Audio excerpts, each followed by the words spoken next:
What's up? This is Brendan Caroli, period 4 chemistry, and this is my second semester presentation on the chemicals in hand sanitizers. So, why this topic? I chose this topic because hand sanitizer is hopefully used daily by many, and it is at a very high demand and used a lot more frequently right now with the outbreak of coronavirus. So, some preconceived notions about hand sanitizer is that it kills almost all germs, as you see in all the ads and all the bottles. They say they kill 99.9%. And everybody knows that hand sanitizer is a very strong scent to it, creates very strong fragrances.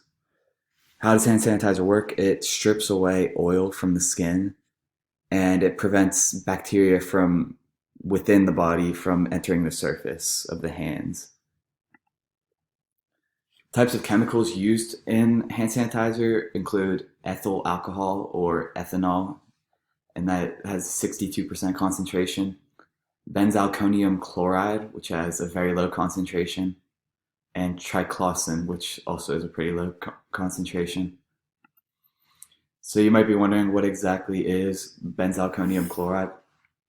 It is a chemical used in disinfectants and detergents, and it is found in hand sanitizer, obviously, mouthwash, and face washes. And it can be toxic and is only safe in concentrations up to 1%.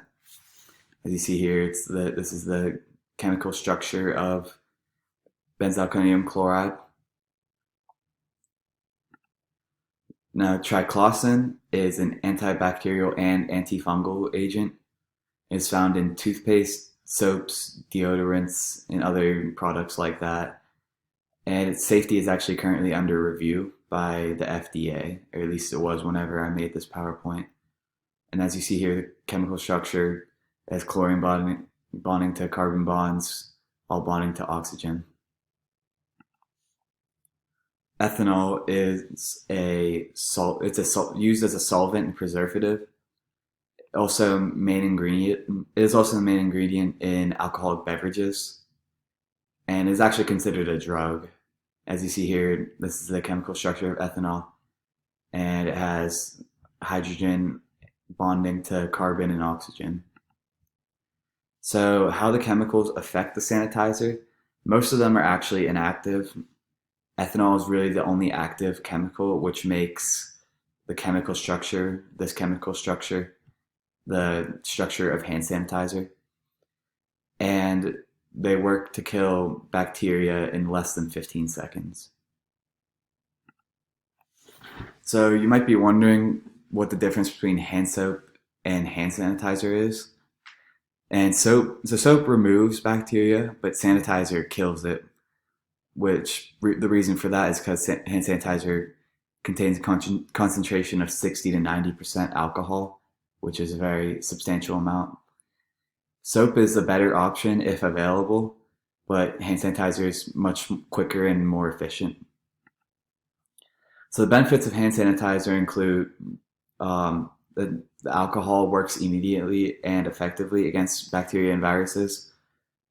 And it is very convenient as you can carry a bottle around with you, keep one in your car, keep one at your desk, and it's much quicker use as it only takes about probably 10 to 15 seconds to rub your hands and dry them.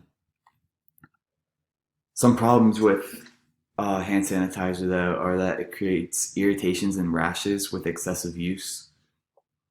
And it's actually poisonous to consume, as just 2 ounces of this hand sanitizer equals 4 shots of this vodka, which that is enough to make somebody throw up by just consuming 2 ounces of hand sanitizer. And it also can create dry skin problems, so you don't want to use it too excessively. Some possible improvements for hand sanitizer would be to find a way to make it less toxic and use less strong chemicals to prevent irritations, and also make a better option for cleaning visible dirtiness, as it really doesn't do too much against visible dirtiness, just against bacteria.